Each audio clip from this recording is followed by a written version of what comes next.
भगवते वासुदेवाय। ओम नमो भगवते वासुदेवाय। ओम नमो भगवते वासुदेवाय। मुखं करोति वाचालं पंगुं लंघयते गिरिं यत्कृपातमहं वन्दे श्रीगुरुदीनतारिणं परमानन्दमाधवं श्रीचैतन्यमीश्वरं। नारायणं नमस्कृत्यं नरं चैव नरोत्तमं दैवीं सरस्वतीं व्यासं ततो जयमुदीरयेत्। नष्टप्रायेषु भद्रेषु नित्यं भागवत सेवया भगवती उत्तमश्लोके भक्तिर्भवति नैष्टिकी। हरे कृष्ण कृष्ण कृष्ण हरे हरे, हरे राम राम राम हरे हरे। तो बहुत ही सुंदर चर्चा चल रही थी जिसमें भगवान श्री कृष्ण उद्धव जी को बताते हैं कि इंद्रिय विषय, और भगवान ने इसकी शिक्षा जो है चतुष्कुमारों को दी थी। तो उद्धव जी के मन में प्रश्न आता है कि आपने कब चतुष्कुमारों को ये शिक्षा दी, ये कैसे संभव हुआ और क्या शिक्षा दी आपने, किस स्थान पे दी, किस रूप में दी, ये सारे उद्धव जी ने प्रश्न पूछे थे। तो भगवान श्री कृष्ण बताते हैं कि एक बार ये ब्रह्मा जी के 4 पुत्र सनक, सनातन, सनंदन, सनत कुमार आदि अपने पिताजी के पास जाते हैं और उनसे पूछते हैं कि कैसे ये जो अभी स्वाभाविक संबंध सा बन गया है मन और इंद्रिय विषयों के बीच में, मन इंद्रिय विषयों के बीच में, इसको कैसे खंडित किया जाए, इसको कैसे तोड़ा जाए। तब ब्रह्मा जी क्या कहते हैं, उज्ज्वला रस देवी दासी जी, तब ब्रह्मा जी क्या कहते हैं? यस, जल्दी से बोलिए। क्या कल कहीं चली गई थी, किसी की डेथ हो गई थी प्रभु जी? ब्रह्मा जी ने ये बोला? नहीं, मैंने रिपीट नहीं पूनम किया। गर्ग माता जी, यस, क्या कहते हैं ब्रह्मा जी? वो एक बार क्वेश्चन फिर से बोल दीजिए। नहीं बोल सकते। यस, मीना माता जी, ब्रह्मा जी ने क्या बोला?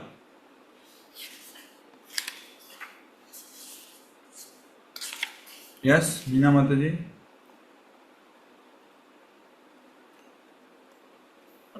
ठीक से तो याद नहीं। जोर से बोलिए माता जी, क्या बोला ब्रह्मा जी ने? उन्होंने कंसर्ट काट दिया था।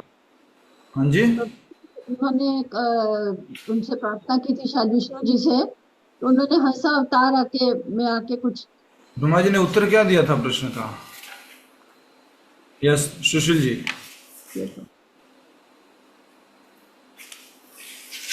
प्रभु, ब्रह्मा जी ने इसके बारे में सोचा, लेकिन क्योंकि उनकी बुद्धि सृष्टि के कार्यों में लगी हुई थी तो शुद्ध नहीं थी, तो उन्होंने उसका जवाब नहीं दिया और अपने मन को भगवान पे केंद्रित किया ताकि वो इसका उत्तर उनसे मांग सके। तो बहुत ही सुंदर कि स्वयं ब्रह्मा जी इस प्रश्न का उत्तर नहीं दे पाए, तो ब्रह्मा जी ने भगवान के ऊपर, भगवान के रूप के ऊपर ध्यान किया और भगवान वहां प्रकट हुए, लेकिन वो एकदम से हंस रूप में प्रकट हुए। ब्रह्मा जी ये भी नहीं समझ पाए कि ये कैसा रूप है भगवान का। और फिर वो ऋषि मुनियों के साथ में उनसे प्रश्न पूछते हैं कि आप कौन हैं। तो भगवान उनसे कहते हैं कि कैसे ये प्रश्न पूछ सकते हो अगर तुम भेद करते हो किसी भी तरह से, मैं कौन हूँ। और फिर भगवान बताते हैं अगर मैं आपसे सुपीरियर नहीं हूँ, आपसे उच्च नहीं हूँ, तो तुम्हारा मेरे से प्रश्न पूछने का क्या औचित्य, मैं जो बोलूँगा उसका क्या औचित्य। फिर भगवान बहुत ही सुंदर तरीके से उत्तर देते हैं, समझाते हैं कि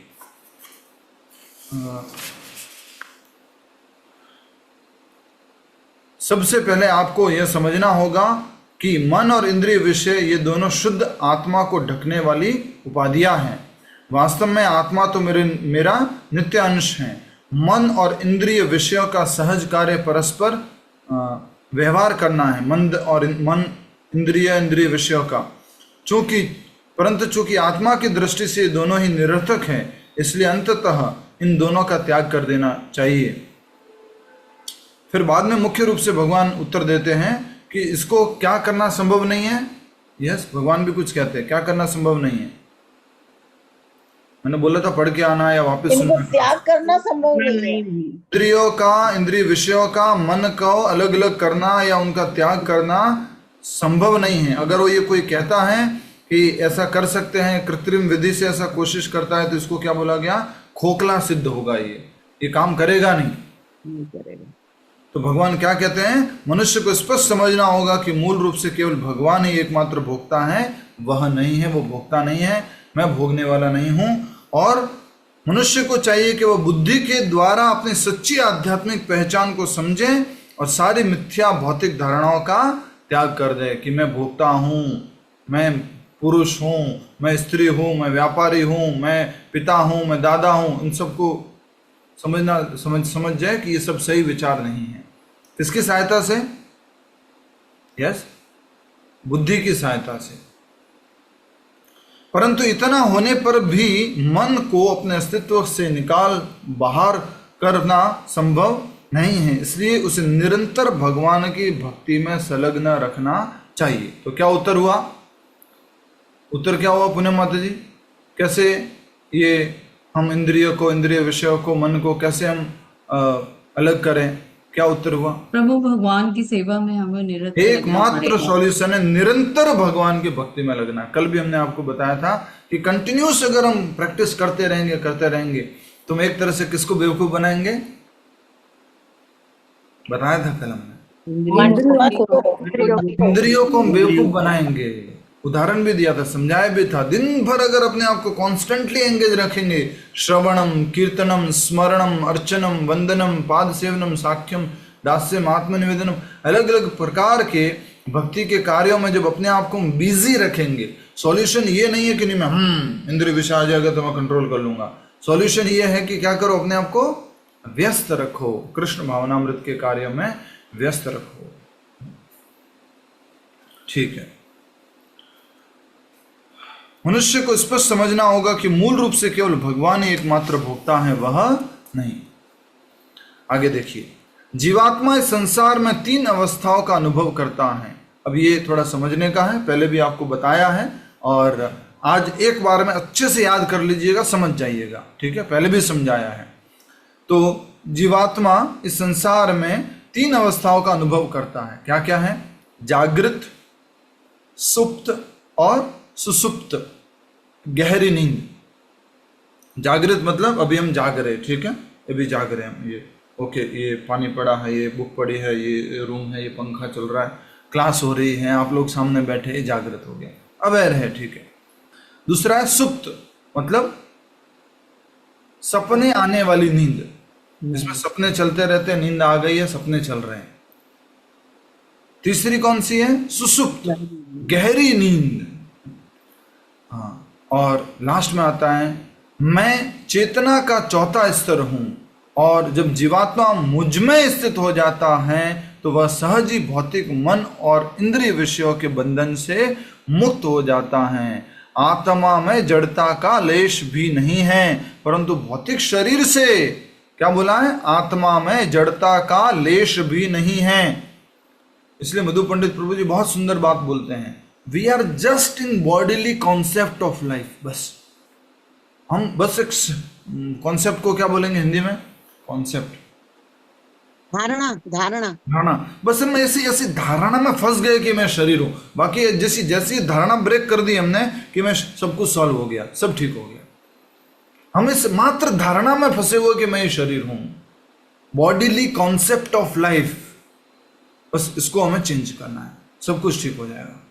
तो आत्मा में जड़ता का लेश भी नहीं है, परंतु भौतिक शरीर से अपनी पहचान करने के कारण वह प्रकृति के तीनों गुणों के प्रभाव में बंध जाता है। इसके विपरीत जब जीवात्मा इस जड़ शरीर के साथ अपनी पहचान करना बंद कर देता है तो वह 3 गुणों के प्रभाव से, इशारा करके बताओ, मुक्त हो जाता है। सिंपल क्या है? एक परिचय, सिंपल एक परिचय, फंसे हुए परिचय के चक्कर में फंस गया। परिचय ठीक करते ही सब कुछ ठीक हो जाएगा। मैं ये शरीर नहीं हूं, मैं भगवान का शाश्वत अंश हूं।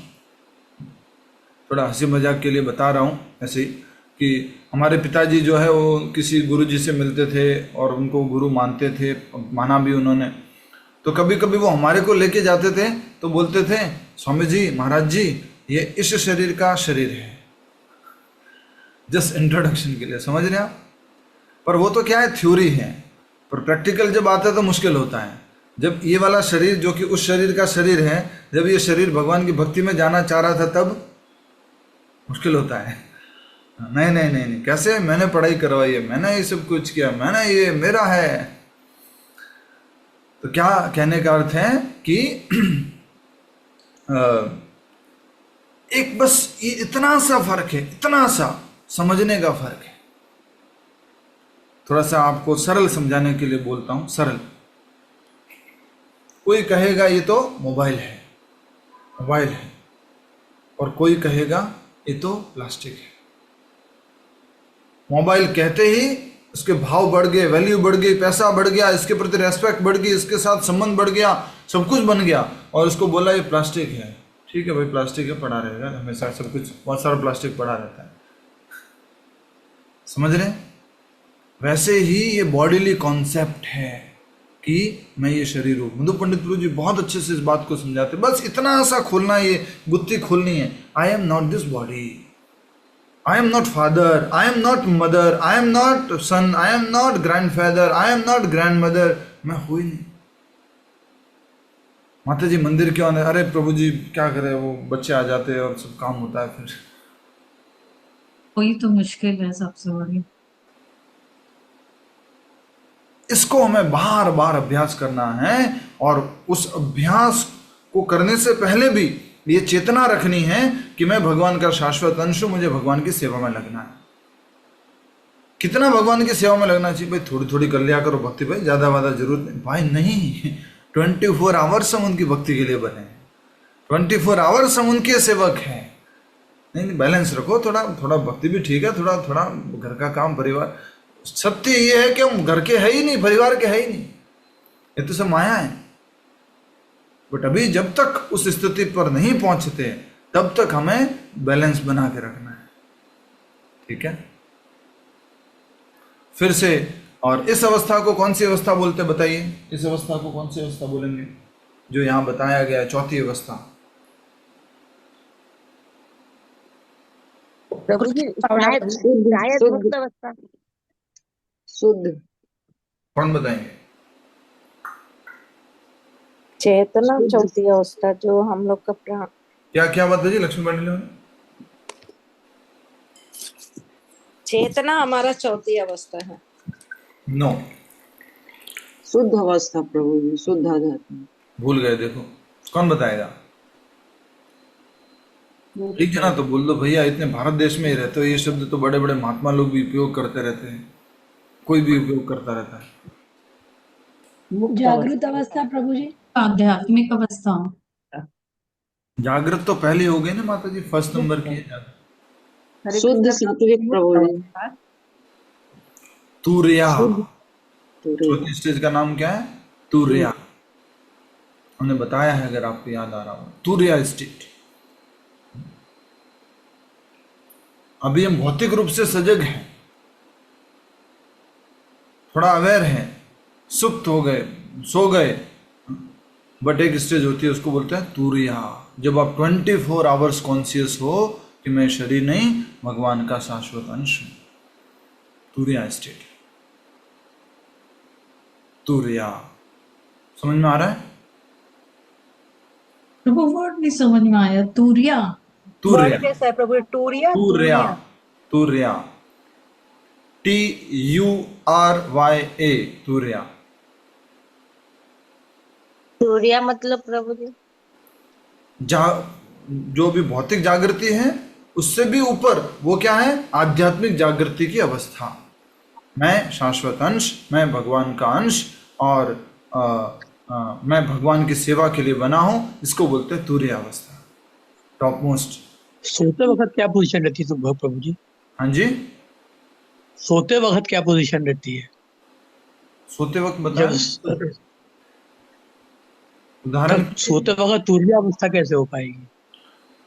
ठीक, सोते वक्त तुर्या नहीं है, जागने के बाद तुर्या है। हाँ, तो सोते वक्त तो नहीं रही ना फिर। थोड़ा आपको समझाते हैं। आध्यात्मिक जगत में अभी ओरिजिनली जीवात्मा क्या है? सो रहे हैं, और अभी हम कहाँ चल रहे हैं? स्वप्न अवस्था में चल रहे हैं। और स्वप्न अवस्था में और कभी डीप स्लीप है जो पूरी तरह से मैटरली एनग्रोस्ड है, पूरी तरह से भौतिक संसार में पूरे भटक रहे हैं, तो उसको बोलते हैं सुसुप्ति। और हमें कौन सी स्थिति में आना है? मैं चेतना का चौथा स्तर हूं, और जब जीवात्मा मुझ में स्थित होता है तो वह सहज ही भौतिक मन तथा और इंद्रिय विषयों के बंधन से मुक्त हो जाता है। उद्धव जी का प्रश्न क्या था? जीवात्मा मन और इंद्रिय विषयों के बंधन से मुक्त कैसे होगा? इनका सहज संबंध जो है कैसे ब्रेक करेंगे? वही यहाँ पर कहा जा रहा है कि जब व्यक्ति अपने मन को पूरी तरह से भगवान में लगाएगा, कृष्ण में लगाएगा, तो क्या होगा? वो इंद्रिय और इंद्रिय विषय और मन के बंधन से मुक्त हो जाएगा। आत्मा में जड़ता का लेश भी नहीं है, परंतु भौतिक शरीर से अपनी पहचान करने के कारण वह प्रकृति के तीन गुणों के प्रभाव में बंधता है। प्रकृति के 3 गुण कौन कौन से हैं? सत्वगुण, रजोगुण, तमोगुण। यह सत्व, रजस और तमस। और ये शरीर किससे बना है? पंच महाभूत से। पृथ्वी, जल, अग्नि, वायु, आकाश। यस, पृथ्वी, जल, अग्नि, वायु और आकाश।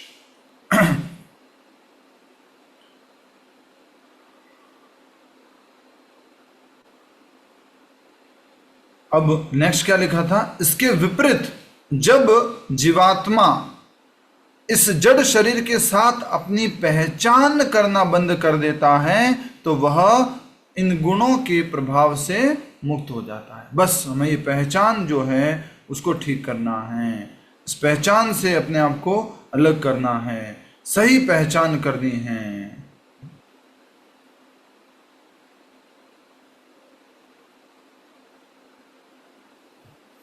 समझ में आ रहा है? किसी को कंफ्यूजन है तो फिर से मैं बोलूं ये वापस जागृत और कृष्णा प्रभु जी।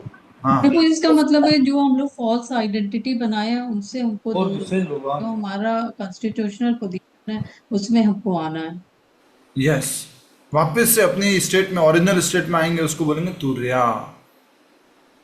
इसमें तो ये कह लेना है, भगवान कह रहे कि मैं चेतना का चौथा स्तर हूँ, तो इसका मतलब आप भगवान में अगर स्थित हो जाएंगी आत्मा तो हम इन सब इंद्रियों से मुक्त हो जाएंगे। वही तुर्या है।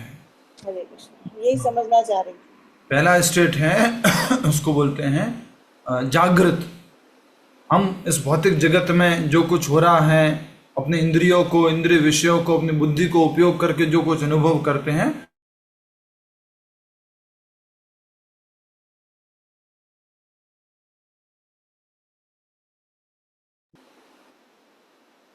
स्वप्न अवस्था में, ड्रीमिंग स्टेज जो पहला उपयोग है ना, सुप्त अवस्था में क्या है कि हम जो है एक इस जागृत अवस्था के अलावा कुछ और दुनिया में चले जाते हैं। अपना कोई और शरीर, कोई और रिश्तेदार और कोई अपना परिचय, वो कुछ चलता रहता है। वो किसके अनुसार? अपना जो सूक्ष्म मन बुद्धि है उसके अनुसार। फिर आता है तीसरा स्टेज, वो कौन सा है? सुसुप्ति या सुसुप्त। वो क्या है? डीप स्लीप, गहरी नींद। और इसमें क्या होता है? मन और जो बुद्धि है वो पूरा, वो भी रेस्ट हो जाता है। और जो अवेयरनेस है, जो चेतना है कि मैं ये शरीर हूँ और मैं जो है क्या कहते हैं, सपने के अंदर कुछ हूँ, वो सब कुछ है ही नहीं इसमें। इसमें क्या है? पूरा एकदम से डीप स्लीप है। अर्थात भौतिक जगत से, कैसे बताऊं मैं इसको, न तो जागृत अवस्था में जो शरीर का परिचय है, न ही स्वप्न अवस्था में किसी और शरीर से परिचय है, कोई परिचय नहीं। तो इसको स्टेज को क्या बोलेंगे? ये स्टेज ऐसी हो गई जहां से वापस हम जाग सकते हैं, उठ सकते हैं, और वो सपना भी नहीं है, सोए हुए डीप स्लीप में, अब में हम वापस जो है जागृत अवस्था में जा सकते हैं। और लास्ट में क्या आता है? तुर्या। तुर्या में क्या है कि ऐसी स्थिति जो इन तीनों स्थितियों से परे है। किस प्रकार से? कि हम पूरी तरह से जागृत अवस्था में है कि मैं एक ये शरीर नहीं हूं, मैं भगवान का शाश्वत अंश हूं, मेरा और भगवान का शाश्वत संबंध है और मेरे को भगवान की भक्ति का अभ्यास ही करना है और कुछ भी नहीं करना। ये तुरीय स्टेट है। प्रभु इसको कृष्ण भावना भावित भी बोल सकते हैं। कृष्ण भावना भावित स्थिति, जो अष्टांग योग की भाषा में इसको बोलते हैं तुर्या। समाधि प्रभु जी, समाधि। समाधि भी कह सकते हैं, यस। अच्छा, तो प्रभु जी जो चौथा स्तर बताया गया ये टूरिया ही है ना प्रभु जी? तुर्या, यस। आप पूरी तरह से आप न तो भौतिक अवस्था में हो, न ही स्वप्न अवस्था में जिसमें सपना आ रहा है, सोए हुए हो भी, न ही डीप स्लीप में हो। आप पूरी तरह से अवेयर हो, कॉन्शियस हो कि मैं शाश्वत हूँ। समझ रहे हैं? अभी तो मैं ये शरीर हूँ, मैं, मेरा रूम है, मेरा पंखा है। उसके बाद टॉप मोस्ट स्टेज क्या है कि मैं भगवान का शाश्वत अंश हूँ और मुझे भगवान की सेवा में लगना है, और भगवान की सेवा में लग जाते हैं।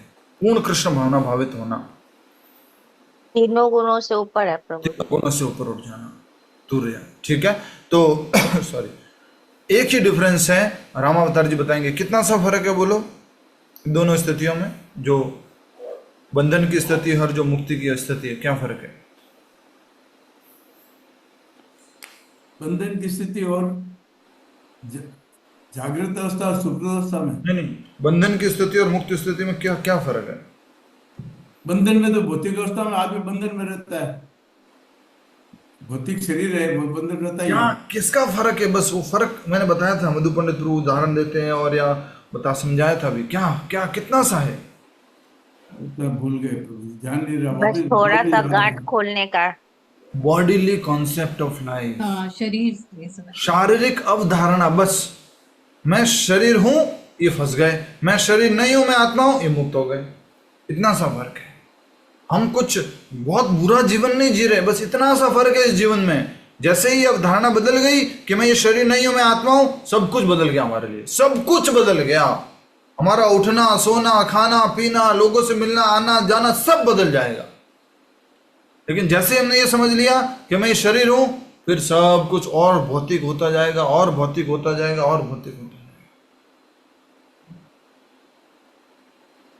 तो हमें ये लिखा हुआ है, आत्मा में जड़ता का लेश भी नहीं है। जड़ता मतलब, जड़ता कौन बताएगा? भगवद गीता में भी ये शब्द आता है, जड़ता। आत्मा सक्रिय है, वो कभी सक्रिय, इनर्शिया। आत्मा इज एक्टिव। तो आत्मा जड़ नहीं है और लेश भी नहीं है। इसलिए भगवान क्या बोलते हैं तीसरे अध्याय के 5वें श्लोक में, नहीं कश्चित क्षणमपि जातु तिष्ठति अकर्मकृत। बिना कर्म किए हुए एक क्षण के लिए भी नहीं रहती है आत्मा, जीव।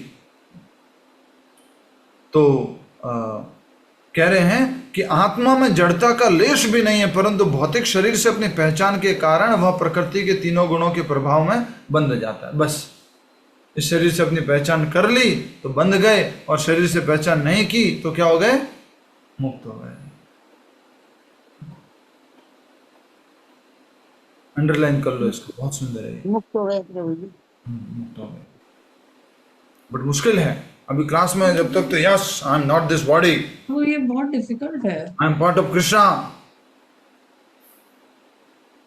और अच्छा प्रभु जी, तो फिर से थकान वगैरह भी नहीं होगा ऐसे व्यक्ति को? नहीं कुछ भी नहीं होगा। जो अवधूत की स्टेज थी ना, वो अवधूत स्टेज है। शक्ति फिर कहां से आती है? आत्मा से आती है।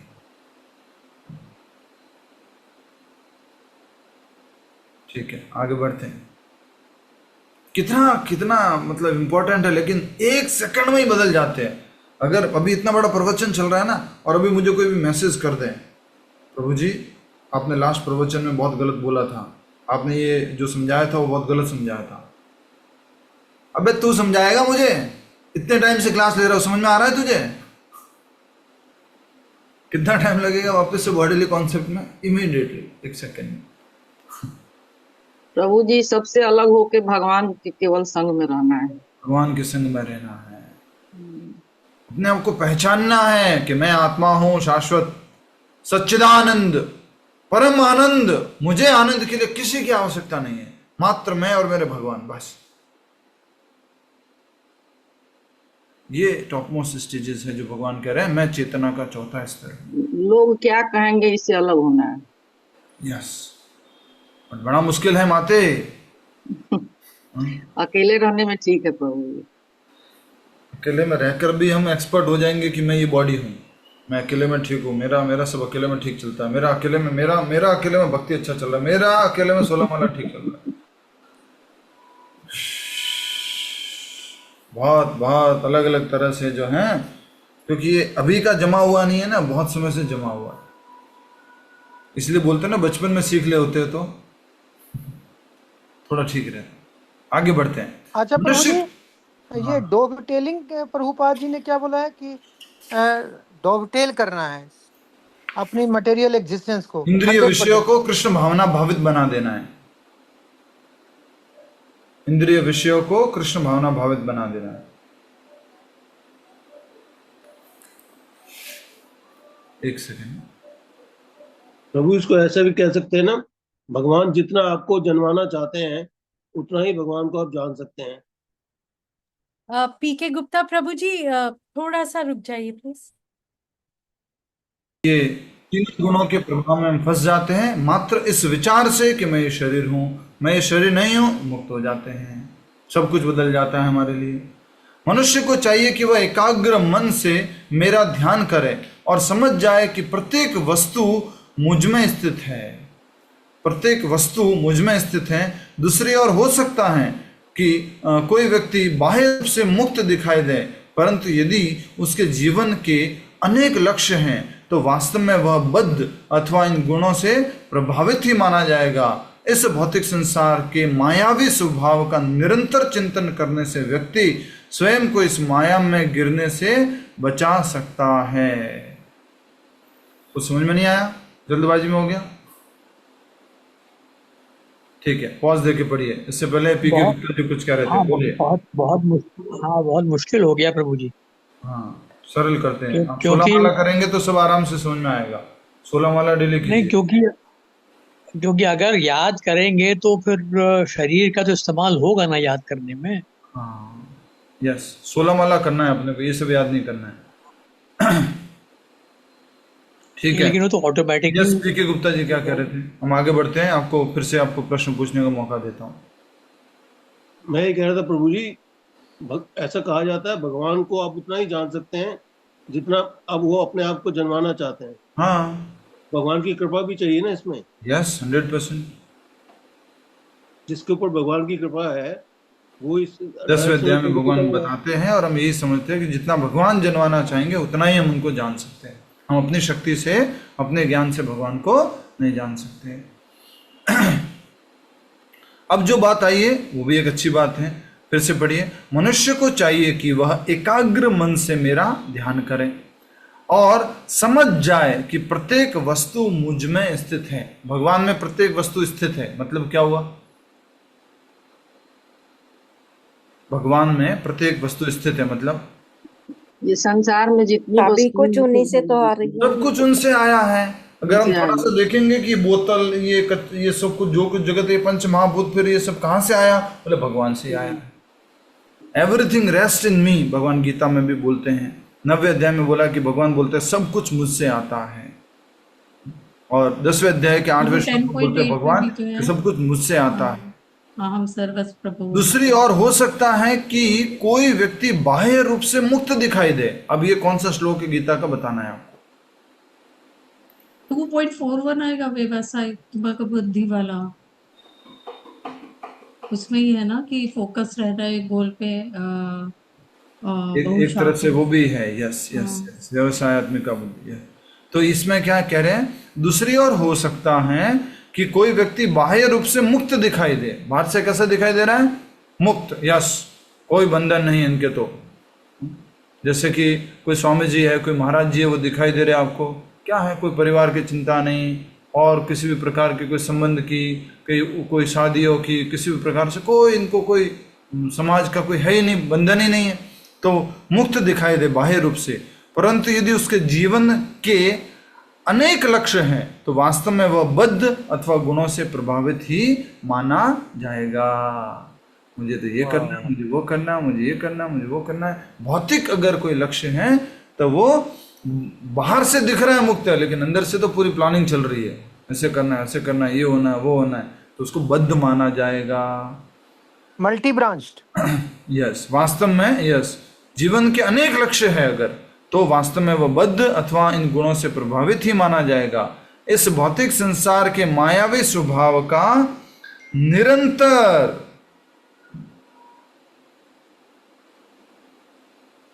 इस भौतिक संसार के मायावी स्वभाव का निरंतर चिंतन करने से व्यक्ति स्वयं को इस माया में गिरने से बचा सकता है। ये भगवान बोल रहे हैं। क्या मतलब हो गया इसका? बार बार अपने आप को याद दिलाना कि ये भगवान की माया शक्ति है, ये जो दिख रहा है वास्तव में है ऐसा नहीं है। बार बार याद दिलाना। हम तो भूल जाते हैं, हर थोड़ी देर में क्या होते हैं, बोलो, मैं शरीर हूँ, भूल जाते हैं, हर छोटी देर में भूल जाते हैं। पर हम बार बार रिमाइंडर देना, ये माया जगत है, ये भौतिक जगत है, और यहाँ पर सब लोग जो व्यक्ति हैं जो सोच रहे कि मैं भोग करूंगा, मैं एंजॉय करूंगा, वो सब क्या है?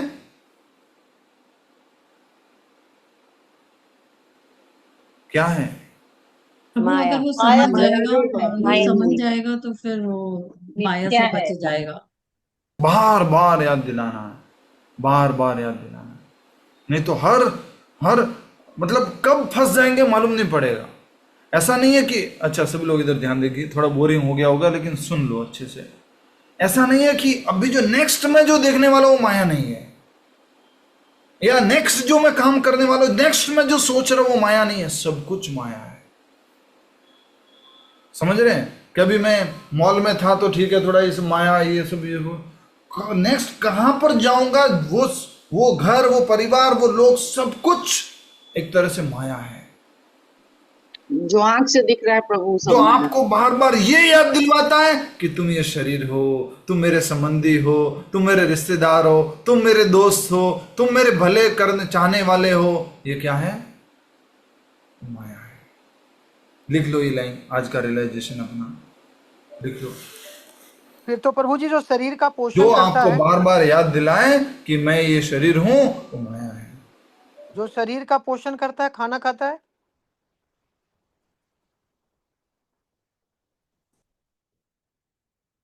करता है, तो वो भी तो शरीर मान के करता है। ऋषभ देव भगवान तो भोजन भी नहीं करते थे, वो तो एग्जाम्पल एक्सट्रीम है।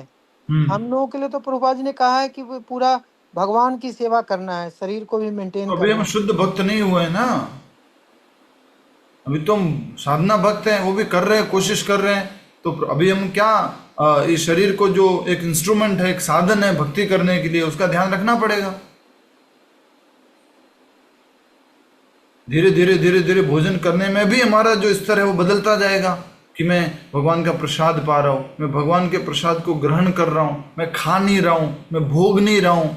अभी तो प्रसाद पाते तब भी भोग दृष्टि आती है, अच्छा रसगुल्ला ठीक है मैं तो ये खा लूंगा, बाकी ठीक है।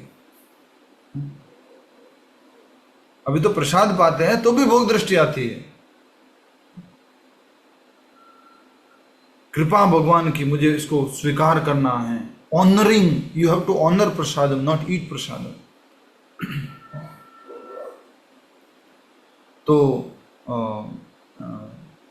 माया जो हमने बार बार ये समझ रहे थे, भगवान कह रहे माया, यस माया जो मिराज है, माया जो है मृग मरीचिका है, दिखता है लेकिन है नहीं, दिखता है लेकिन है नहीं। तो इस भौतिक संसार के मायावी स्वभाव का निरंतर चिंतन करने से व्यक्ति स्वयं को इस माया में गिरने से बचा सकता है। समझ रहे ना आप? बात बहुत इंपॉर्टेंट है, बार बार याद रखना होगा। विश्वामित्र जी अगर जिस हाईएस्ट एग्जाम्पल है उन्होंने हमारे लिए वो किया, वो उदाहरण प्रस्तुत करने की, वो बार बार याद रखते हैं यस कुछ भी हो इस भौतिक जगत में, ये माया का एक अस्त्र शस्त्र है।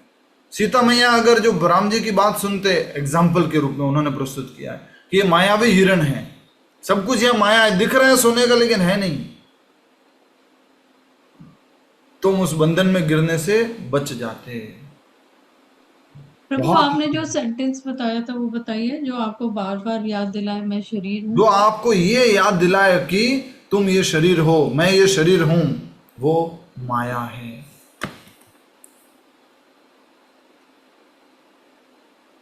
समझ में आ रहा है आपको? बहुत इंपॉर्टेंट आज का ये शब्द बोला है। When he reminds you again and again that you are this body, that is Maya. प्रभु जी अभी तो आप क्लास में पढ़ाते हरे हैं। कृष्णा, रुकिए रुकिए रुकिए काजल जी, हरे कृष्णा।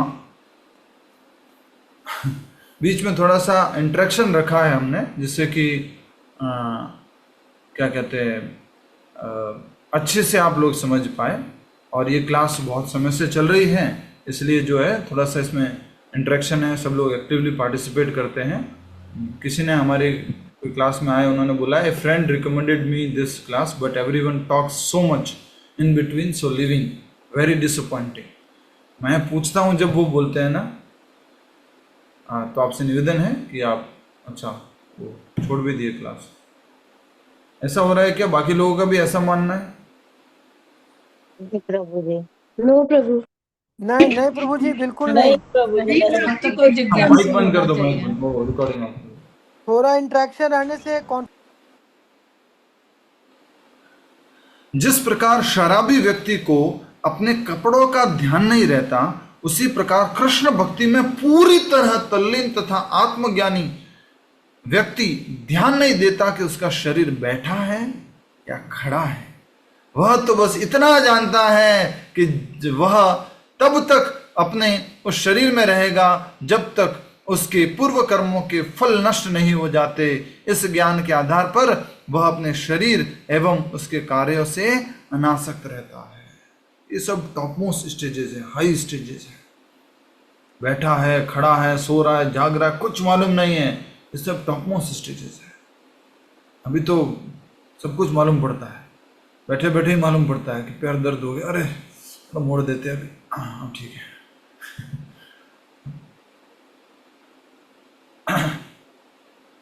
तो उदाहरण दिया है शराबी व्यक्ति का, उसको कपड़ों का ध्यान नहीं रहता, क्या पहना हुआ है, बटन खुल गया नहीं, ऐसे कुछ चल रहा है। अभी हम कल परसों के भरतपुर गए थे, तो छोड़ने के लिए गए थे, तो वहाँ रेलवे स्टेशन पे एक व्यक्ति शराबी चल रहा था। I am coming to Jaipur, Jaipur I am coming, and Jaipur, and I am coming from Bharatpur, and I will meet everybody. तो कौन से भान में क्या उस कैसे बात करते कुछ याद नहीं रहता है। तो उसी प्रकार कृष्ण भक्ति में पूरी तरह तल्लीन तथा आत्मज्ञानी व्यक्ति ध्यान नहीं देता क्या उसका शरीर बैठा है, खड़ा है, पूरी तरह तल्लीन। इसलिए दो लोग पागल है इस दुनिया में। कौन? हमने गीता क्लास में बताया था, एक भक्त एक शराबी। एक भक्त और एक शराबी। वाह रे वाह माते। भक्त और अभक्त। एक पागल पागल और एक भक्त पागल। याद रखना, दो पागल है इस जगत में। कौन? एक पागल पागल जो पागल हो गया, वास्तव में पागल हो गया, और एक भक्त पागल जिसको लोग बोलते हैं तू पागल हो गया, क्या कर रहा है, वृंदावन वृंदावन वृंदावन, ये क्या है, हरे कृष्णा हरे कृष्णा हरे कृष्णा, बस कृष्णा कृष्णा कृष्णा करते रहते और कुछ भी नहीं है क्या? पागल हो गया तू। तो एक इस दुनिया में दो पागल, एक भक्त पागल और एक पागल पागल। वह तो बस इतना जानता है कि वह तब तक उस शरीर में रहेगा जब तक उसके पूर्व कर्मों के फल नष्ट नहीं हो जाते। इस ज्ञान के आधार पर वह अपने शरीर एवं उसके कार्यों से अनासक्त रहता है। शरीर और उसके कार्यों से वो अनासक्त रहता है। इस ज्ञान पर, कौन से ज्ञान पर? कि मैं क्या हूं? भगवान का शाश्वत अंश हूं, मैं भक्त हूं, कृष्ण भक्त कर रहा हूं, भक्ति में तल्लीन व्यक्ति। नेक्स्ट, इसका उदाहरण क्या बोलो? जड़ भरत, बढ़िया उदाहरण है जड़ भरत। ठीक है, क्या कपड़े पहने, किधर हूं, क्या कर रहा हूं, कौन उठा के लेके जा रहा है, कौन पत्थर मार रहा है, कौन थूक रहा है, कोई मतलब नहीं। ऋषभ देव जी, कोई मतलब नहीं। अब आगे बोल रहे हैं, हे ब्राह्मणों, ये कौन बोल रहे हैं? हंसा अवतार भगवान, हंस अवतार में। हे ब्राह्मणों, मैंने तुम्हें सांख्य, जड़ पदार्थ तथा चिन्मय पदार्थ के बीच भेद करने की विश्लेषणात्मक विधि और योग भगवान से जुड़ने की विधि का वर्णन किया। मैं स्वयं पूर्ण पुरुषोत्तम भगवान विष्णु हूँ और तुम्हारे सच्चे धर्म की व्याख्या करने के लिए तुम्हारे समक्ष प्रकट हुआ हूं। भगवान ने अपना परिचय दिया अंत में कि मैं कौन हूं, पूर्ण पुरुषोत्तम भगवान विष्णु हूं और तुम्हारे सच्चे धर्म की व्याख्या करने के लिए तुम्हारे समक्ष प्रकट हुआ हूं। फिर अंशावतार फिर क्या है प्रभु जी? जी, अंशावतार क्या आप बता रहे? पहले तो अंशावतार कह रहे हैं, हंस कह रहे हैं कि वो हंस प्रभु जी, हंस हंस। हंस बार बार आया था ना। ये पुस्तक होगी आपके पास में, साथ में पढ़िए इसको। और आपके पास तो ओरिजिनल भागवतम भी है, ओरिजिनल भागवतम, उसको भी पढ़िए। आगे हम बढ़ते हैं तो कहा जा रहा है कि मैंने तुम्हें 2 प्रकार का ज्ञान दे दिया। कौन कौन सा? सांख्य का ज्ञान। सांख्य ज्ञान क्या हो गया? कौन बताएगा? रेखा मल्होत्रा माता जी, सांख्य ज्ञान क्या हो गया? जल्दी से, भगवत गीता में भी बार बार आया है ये। यस, कौशल्या सिरवे माता जी, सांख्य ज्ञान क्या हो गया? हरे कृष्ण प्रभु जी, हाँ, समझ नहीं आ रहा। यस बोलिए कौशल्या माता जी, आपने हैंड रेज किया है। यस बोलिए। यस, सांख्य ज्ञान क्या होता है? जयलक्ष्मी माता जी। प्रभु जी, शरीर और आत्मा का विश्लेषण। यस, शरीर और आत्मा का विश्लेषणात्मक अध्ययन, बुद्धि का ज्ञान कि हम आत्मा, शरीर और आत्मा का विश्लेषणात्मक अध्ययन। मैंने एग्जाम्पल किसका देके समझाया आपको सांख्य को समझाने के लिए? बोलो किसका एग्जाम्पल दिया है? पूनम माता जी, ऐसे नहीं बैठना है, उत्तर देना है। प्रभु आपने सब्जी का उदाहरण दिया था पहले। यस, ये होती है बात। कैसे याद रहता है माता जी आपको? प्रभु कोई कोई चीज तो पुरानी से पुरानी बातें याद रहती हैं और कोई चीज बिल्कुल अभी पढ़ी याद नहीं रहेगी, ऐसा ये होता है। बेसिक है जिसको बार बार समझाया था। विश्लेषणात्मक अध्ययन के लिए उदाहरण दिया था सब्जी का। क्या उदाहरण दिया था? कि अगर आपके पास सब्जी आ गई है, अब आपको जानना है कि सब्जी में क्या क्या डाला है, तो आप उसका डिटेल में जाते हो। अच्छा, इसमें ऑयल है, घी है, पनीर है कि मटर है कि जीरा है कि धनिया है, क्या क्या है, वो सब जानने की कोशिश करते हो। उसको बोलते हैं विश्लेषणात्मक अध्ययन या सांख्य अध्ययन। हरि बोल, वेरी नाइस, याद रखना है इसको। दूसरा क्या बताया? भगवान से जुड़ने की विधि। उसको क्या बोलते हैं शुभम शुक्ला जी? भगवान से जुड़ने की विधि को। यस, माइक अनम्यूट करके बोलो। हरे कृष्ण। भगवान से जुड़ने की विधि को क्या बोलते हैं? योग। भगवान से जुड़ने की विधि को योग बोलते हैं। और भगवान ने कौन सा योग बताया? भक्ति योग बताया। ठीक है।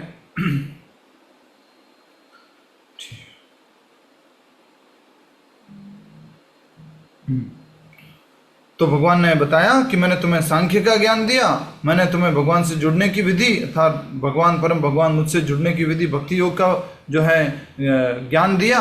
और मैं तुम्हें बता देता हूं कि मैं कौन हूं। मैं स्वयं पूर्ण पुरुषोत्तम भगवान विष्णु हूं और तुम्हारे सच्चे धर्म की व्याख्या करने के लिए तुम्हारे समक्ष प्रकट हुआ हूं। ठीक है।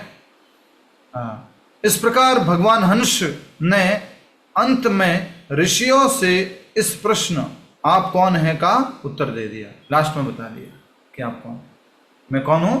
स्वयं पूर्ण पुरुषोत्तम भगवान विष्णु और तुम्हारे सच्चे धर्म की व्याख्या के लिए मैं तुम्हारे समक्ष प्रकट हुआ हंस अवतार के रूप में। क्लियर है? ये हमने कल फोटो भी देखा था ना, हंस रूप में भगवान प्रकट हुए थे, हंस अवतार।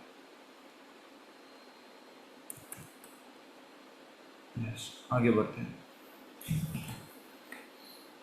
तब भगवान श्री कृष्ण ने कहा, अब वापस कहां पर आ गए हम? वापस कहां आ गए? उद्धव जी के पास। उद्धव जी और कृष्ण भगवान के बीच में जो संवाद चल रहा है, वापस वहां पर आ गए। अभी कहां संवाद चल रहा था? हंस भगवान और जो चतुष्पाद है, ब्रह्मा जी हैं और ऋषि मुनिगण हैं, उनके बीच में।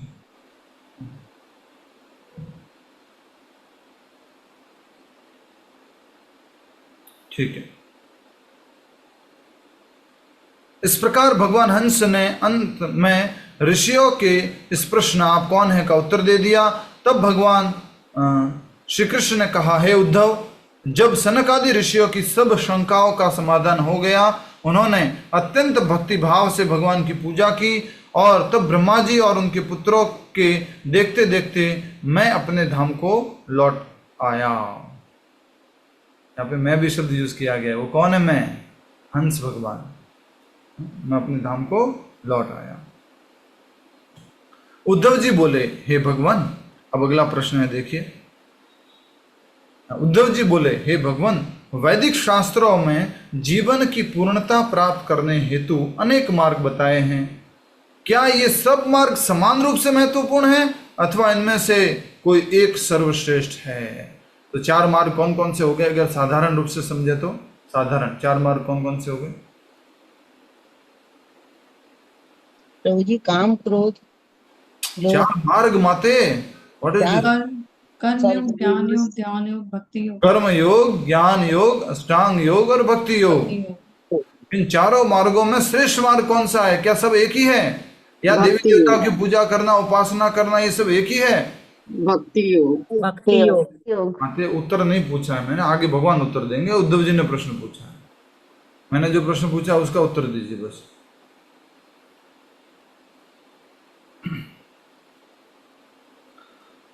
जितने भी क्लास में अटेंटिवली सुन रहे हो ना, वो सब वीडियो ऑन करके बैठा करो। जो पूरा ध्यान से सुन रहे हैं तो वीडियो ऑन करके बैठो।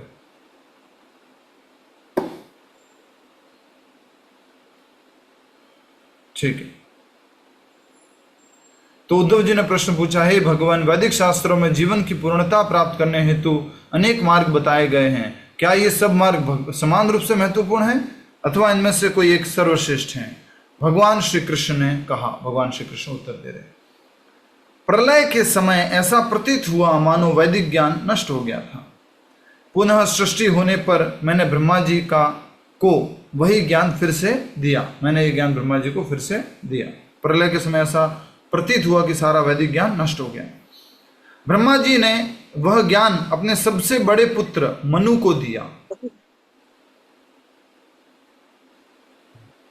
म्यूट कीजिए इनको। ब्रह्मा जी ने सबसे पहले ये ज्ञान अपने बड़े पुत्र को दिया, सबसे बड़े पुत्र को दिया मनु को, और उन्होंने इसे भृगु सहित सप्तऋषियों को दिया। मनु ने आगे सप्तऋषियों को दिया। इन ऋषियों से अनेक प्रकार की प्रजा, जैसे देवता, असुर, मनुष्य, किन्नदेव, अन्य लोकों के मनुष्य जो देवताओं के समान थकान और पसीने से मुक्त होते हैं, किन्नर, किंचित नराहा, अथवा कुछ कुछ मनुष्य, क्योंकि उनका या तो सिर अथवा शरीर केवल मनुष्य का होता है, दोनों नहीं। और किम पुरुष का अर्थ है क्या वे मनुष्य हैं? वे वानरों, वे या ये वानरों की ऐसी प्रजाति हैं जो लगभग मनुष्य जैसी दिखती हैं। तो अलग अलग ये सब लोग किससे पैदा हुए, किससे प्रकट हुए? कौन बताएगा? ब्रह्मा जी से, सप्तऋषियों से। सप्तऋषियों ठीक है, से। सप्तऋषियों के नाम बताएंगे सरोज प्रभु। यस, कोशिश करो। और इसका एक फोटो डिस्प्ले कीजिए, सप्तऋषियों का एक फोटो है। कश्यप मुनि, अत्रे मुनि, वशिष्ठ मुनि, मरीचि,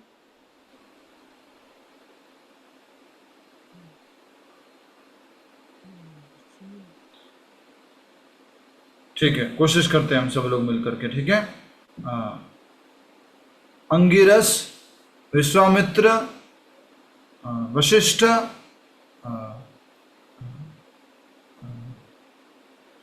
अत्रेय, भृगु, गौतम ऋषि, भृगु, गौतम, विश्वामित्र, कश्यप ऋषि प्रभु जी। ना रुको भाई, सप्तऋषि तो है, ज्यादा तो नहीं होंगे ना? फिर पढ़ाया भी है, बीच में मत बोलिए। प्रभु जी मैं बताऊं? रुकिए माता जी। तो डिस्प्ले कीजिए फोटो सप्तऋषियों का। एक फोटो जिसमें सातों और उनके वंश के बारे में बताया गया है। बोलिए प्रभा माता जी। प्रभु जी ये है कश्यप मुनि, अत्रि ऋषि, वशिष्ठ ऋषि, गौतम ऋषि, विश्वामित्र, जामदग्नि और हैं भारद्वाज। ठीक है, बहुत बढ़िया, हरि बोल। ये आप कोई भी ढूंढ सकता है, गूगल पे भी अवेलेबल है, तो आप लिख सकते हैं इसको, वहां से ढूंढ करके भी याद कर सकते हैं। तो इन सब की अलग अलग संतानें हुए हैं, ये सब भी आपस में प्रजापति हैं। और संतानें क्या क्या हुई है तो वो हम देख सकते हैं कि इन ऋषियों से, जैसे कि इन ऋषियों से अनेक प्रकार की प्रजा, जैसे देवता, असुर, मनुष्य, किन्नर, अन्य लोकों के मनुष्य हो गए, जो देवताओं के समान थकान और पसीने से मुक्त होते हैं। किन्नर किंचित नरा, अथवा कुछ कुछ मनुष्य, और बाकी शरीर जानवर जैसा होता है इनका। और सिर, या तो सिर या शरीर केवल मनुष्य का होता है, दोनों नहीं। किम पुरुष का अर्थ है ये वानरों की ऐसी प्रजाति है जो लगभग मनुष्य जैसी दिखती है। ठीक है, तो भगवान कह रहे हैं कि मैंने सब ये ज्ञान सबसे पहले ब्रह्मा जी को दिया। ब्रह्मा जी ने किसको दिया? सप्तऋषियों को। और सप्तऋषियों ने आगे क्या किया? प्रजा की उत्पत्ति की। प्रभु जी ब्रह्मा जी ने मनु को दिया ना? यस, सॉरी, ब्रह्मा जी ने मनु को दिया, मनु ने आगे सप्तऋषियों को दिया। सबसे बड़े पुत्र ब्रह्मा जी के मनु। कौन से मनु है ये सबसे बड़े पुत्र? वैवस्वत मनु। वैवस्वत मनु, हाँ। माया के प्रभाव से मनुष्य की बुद्धि नाना प्रकार से भ्रमित हो जाती है। व्यक्ति के स्वभाव और प्रवृत्ति के अनुसार वैदिक ज्ञान की अनेक शाखाएं हैं। फलस्वरूप अनादि काल से अनेकानेक परंपराएं और ज्ञान की धाराएं मनुष्य समाज में स्थापित हुई हैं। कुछ लोग तो नास्तिक धारणाओं का प्रचार करने के लिए वैदिक ज्ञान की सहायता लेते हैं। उसी प्रकार जैसे गंगा के तट पर खड़े कुछ वृक्ष उसका अमृत जैसा जल पीने के बाद भी विषैले फल देते हैं। वाह, क्या उदाहरण दिया। गंगा के तट पर खड़े वृक्ष जो उसका शुद्ध जल, अमृत जैसा जल पी रहे हैं, लेकिन फल कैसे देते हैं? विषैले। तो कुछ ऐसे लोग हैं जो वैदिक ज्ञान की सहायता लेते हैं, लेकिन क्या प्रस्तुत करते हैं? नास्तिक अवधारणाएं। समझ गए आप? बीच में जैसे बहुत बड़ा फेमस अलग अलग कुछ कुछ लोग आए थे जो बोलते थे तुम्हारे वेद में लिखा है नास्ति प्रतिमा अस्ति, उसकी प्रतिमा नहीं है, और ये और वो। समझ जाना मैं क्या कह रहा हूं। यह कहकर सॉरी, भगवान श्री कृष्ण ने जीवन की पूर्णता प्राप्त करने हेतु शुद्ध भक्ति के मार्ग को की सर्वोच्चता स्थापित की। उन्होंने यह भी कहा कि इसके अतिरिक्त अन्य सब मार्ग केवल न्यूनाधिक मोह है। तो एकमात्र मोह, सीधा सीधा उत्तर दे दिया, एकमात्र मार्ग, मोह नहीं, मार्ग वो सबसे उत्तम है, सर्वोच्च है। वो क्या है? भक्ति का मार्ग। बाकी सब न्यूनाधिक, कम ज्यादा क्या है? मोह के मार्ग है। ज्ञान मार्ग, कर्म मार्ग, अष्टांग योग मार्ग।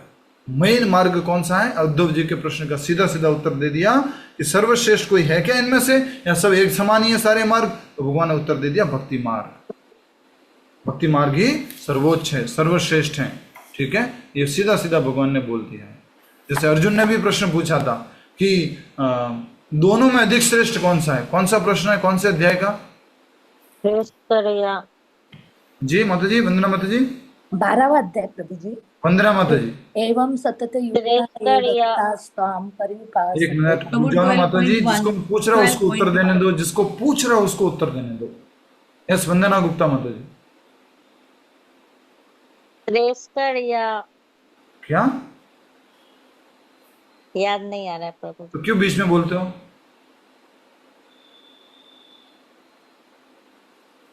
बारहवां अध्याय पहला श्लोक। अर्जुन प्रश्न पूछता है, एवं सतत युक्ता ये भक्ता स्वाम पर्युपासते ये चाप्य अक्षरम अविक्त्यम तेषाम के योग वित्तमाः।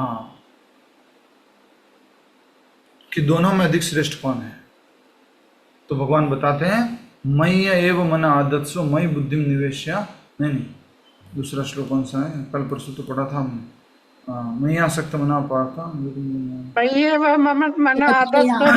मय्या वेश्य मनो ये माम नित्य युक्त उपासते। मय्या वेश्य मनो ये माम नित्य युक्त उपासते श्रद्धा परयोपेतास्ते में युक्त तमामताः। 12वें अध्याय के दूसरे श्लोक में भगवान बताते हैं। तो उसी प्रकार से भगवान ने सीधा सीधा यहाँ पर स्थापित कर दिया भक्ति मार्ग सर्वश्रेष्ठ है, टॉप मोस्ट है, और बाकी सब न्यूनाधिक मोह के मार्ग हैं। आगे का प्रश्न आने से पहले है कुछ?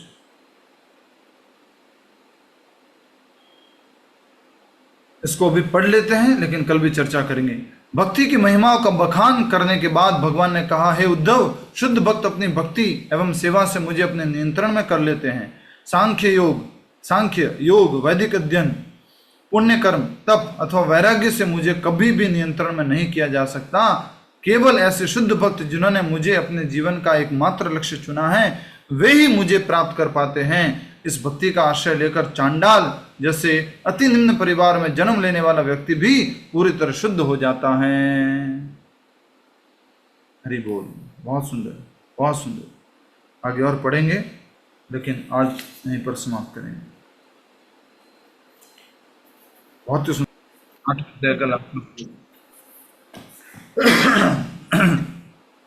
यस, बोलो। वेदेषु यज्ञेषु तपश्चैव वेदेषु यज्ञेषु तपस्सु चैव दानेषु यत्पुण्यफलं प्रदिष्टम् अत्येति तत्सर्वमिदं विदित्वा योगी परमस्थानमुपैति चाद्यम्। अनुवाद पढ़ो जोर से। यस, पढ़िए। जो व्यक्ति भक्ति मार्ग स्वीकार करता है, वह वेदाध्ययन, तपस्या, दान, दार्शनिक तथा सकाम कर्म करने से प्राप्त होने वाले फलों से वंचित नहीं होता। वह मात्र भक्ति संपन्न करके इन समस्त फलों की प्राप्ति करता है और अंत में परम नित्य धाम को प्राप्त होता है। वेदेषु यज्ञेषु तपस्सु चैव दानेषु यत् पुण्य फलम प्रदिष्टम। इन सबसे जो जो पुण्य आता है, अत्येति तत्सर्वम इदं विदित्वा योगी परम स्थान उपेति चाद्यम। उसको सब फल प्राप्त हो जाते हैं ऑटोमेटिक। इसको और बढ़िया से समझाइए प्रभु। भगवद गीता में भगवान सब बताए हैं 8वें अध्याय में, तो फिर लास्ट में ये बताए हैं वेदाध्ययन करने का फल, तपस्या करने का फल, ज्ञान अर्जन करने का फल, वेदेषु यज्ञेषु तपस्सु चैव दानेषु दान करने का फल, पुण्य करने का फल, सब फल सब समाहित है किसमें? भक्ति में। जो इसलिए भक्ति करना है, बाकी अलग से कुछ भी करने की आवश्यकता नहीं है। ठीक है, और इसलिए भक्ति श्रेष्ठ है ज्ञान से, तपस्या से। प्रभु जी श्लोक नहीं याद होगा तो चलेगा? यस माता जी, चलेगा ना। श्लोक याद करके भगवान के पास तुरंत जाएंगे। श्लोक का जो अर्थ है उसको सुन। यस माता जी। प्रभु जी ये समझ में नहीं आता। आप किसी का कोई प्रश्न तो पूछ सकते हैं। यस बोलिए। कि जो बताया ना कि किन्नर जैसे कि क्रिश्चियन नरा अथवा कुछ कुछ मनुष्य, क्योंकि उनका या तो सिर या शरीर केवल मनुष्य का होता है, दोनों में, और किंग पुरुष। माता जी बहुत दिनों बाद है इसलिए उत्तर दे देता हूँ। वैसे ही इतना इम्पोर्टेंट टॉपिक नहीं है। ये जो सप्तऋषि थे उनसे अलग अलग प्रजा आई, उसमें एक प्रजा ऐसी हो गई जैसे कि वो पूरी तरह से मनुष्य नहीं है, पूरी तरह से जानवर नहीं। या तो उनका सिर मनुष्य का है या शरीर मनुष्य का है, बाकी जानवर का है। तो वो किंग पुरुष है, किन्नर है, पूरे वानर है लेकिन मनुष्य जैसे वानर है। ये सब अलग अलग प्रजातियां इन सप्तऋषियों से प्रकट हुई। हरे कृष्ण प्रभु जी, मैं नहीं थी इसलिए नहीं थी क्लास में, क्योंकि पापा का तबीयत अच्छा नहीं तो आउट ऑफ कंट्री। पूरी क्लास में इम्पोर्टेंट क्या बात है? इम्पोर्टेंट बात है कि भक्ति करनी है, ये इम्पोर्टेंट बात है। नहीं, मैं रिकॉर्डिंग सुन रही थी। Yes yes yes yes, Hari बोल, वेरी नाइस। रामावतार जी हैं। हरे कृष्णा। रामावतार जी, हरे कृष्णा। सप्तऋषियों के नाम एक जना बोलिए, कोई एक जना। यस श्रेष्ठा माता जी। हाँ जी, सप्तऋषियों के नाम दोबारा से जरा बताएंगे आप गूगल कर सकते हैं? ठीक है। गूगल करना आता है? हाँ जी, हम ग्रुप में पोस्ट कर देंगे। ओके, थैंक यू प्रभु जी। हाँ जी। भक्ति के मूल अंग कैसे, क्या क्या करना है? ABCD बताइए। सबसे पहली ABCD है भक्ति में कि हमें नाम जाप करना है। सबसे पहले ABCD श्रवणम, कीर्तनम, स्मरणम, पाद सेवनम। तो उसमें सबसे पहले ABCD है कि हमें भगवान का नाम जप करना है। हरे कृष्ण कृष्ण कृष्ण हरे हरे, हरे राम राम राम हरे हरे। प्रतिदिन भगवान के महामंत्र का जप सबसे पहले। उसके बाद में जो भी घर में भोजन बनता है वो भगवान को भोग लगा के प्रसाद पाना। भक्ति मतलब क्या होता है? प्रेममयी सेवा, भगवान की सेवा। नाम जप के द्वारा, भोग बनाने के द्वारा, भोग लगाने के द्वारा, आरती पूजन करने के द्वारा, शास्त्र अध्ययन श्रवण करने के द्वारा, ये सब भक्ति के बहुत बेसिक स्टेप्स हैं। बहुत बढ़िया। और कोई प्रश्न? ये सप्त ऋषियों के नाम भी लिखे हुए स्क्रीन पे और अभी यस, और कोई प्रश्न? इनमें भृगु ऋषि नहीं है? भृगु भृगु भृगु नहीं है, भरद्वाज है। भरद्वाज, अत्रि। प्रभु जी कहीं कहीं भरद्वाज ऋषि को सप्त ऋषि में नहीं रखा गया, भृगु ऋषि को ही रख, वो तो हमारे मंदिर में जो डिस्प्ले है उसमें भरद्वाज ऋषि को तो बाद में सेकंड लेवल पे उनको किसी ओके ओके ओके ठीक है। तो थोड़ा बहुत ऊपर नीचे है। ओके, हरे कृष्णा। ठीक है, हाँ जी, हरे कृष्णा। शुभम जी आवाज ब्रेक हो रही है। यस बोलिए शुभम जी। ठीक है, हम यहीं पे समाप्त करते हैं, अभी जाप करेंगे।